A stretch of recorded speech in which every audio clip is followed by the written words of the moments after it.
பிரசித்தி பெற்ற சபரிமலையில் இன்று மகர ஜோதி தரிசனம் நடைபெறவுள்ளது. இதையொட்டி மலர்களால் அலங்கரிக்கப்பட்ட ஐயப்பன் கோவிலில் சிறப்பு பூஜைகள் நடைபெற்று வருகின்றன. மாலையில் நடைபெறவுள்ள மகர ஜோதி தரிசனத்தை காண லட்சக்கணக்கான பக்தர்கள் சபரிமலையில் குவிந்த வண்ணம் உள்ளனர். இதுகுறித்த நேரடி தகவல்களை தருகிறார் செய்தியாளர் சபாபதி. மகர ஜோதிக்கான முழு ஏற்பாடுகளையும் தேவஸ்தான போர்டும் கேரள அரசும் பண்ணியிருக்காங்க.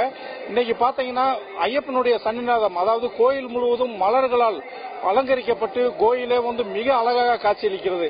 லட்சக்கணக்கான பக்தர்கள் இன்னைக்கு ஐயப்பனை தரிசிக்கிறதுக்காக, அதாவது ஜோதி வடிவமா காட்சியளிக்கிற ஐயப்பனை தரிசிக்கிறதுக்காக 2-3 நாட்கள் இங்கேயே தங்கி அவங்க இன்னைக்கு ஜோதி வடிவில் வர ஐயப்பனை காண இருக்காங்க. இதோடு மட்டுமில்லாமல் பக்தர்கள் ஜோதி முடிஞ்சோன்னா அவங்க செல்லக்கூடியதுக்கு தேவையான அனைத்து பாதுகாப்புகளும் செல்லப்பட்டிருக்கு. ஏன்னா இங்க லட்சக்கணக்கான பக்தர்கள் இங்க இருக்கிறதுனால இவங்க அவசரமா செல்லக்கூடாது, எதுவும் இளஞ்சல்ல சிக்கிறக்கூடாது அப்படிங்கிறதுக்காக போதுமான பாதுகாப்புகள் எல்லாமே தேவஸ்தான போர்டினாலையும் கேரளா போலீசாரினாலையும் செய்யப்பட்டிருக்கு. மேலும் வரும் பக்தர்களுக்கு அனைத்து விதமான பாதுகாப்பும் கொடுக்கப்பட்டு இன்று ஜோதியை நல்ல விதத்தில் தரிசிக்க இருக்கிறாங்க. தந்தி செய்திகளுக்காக சபரிமலையிலிருந்து ஆர். சிவசபாபதி.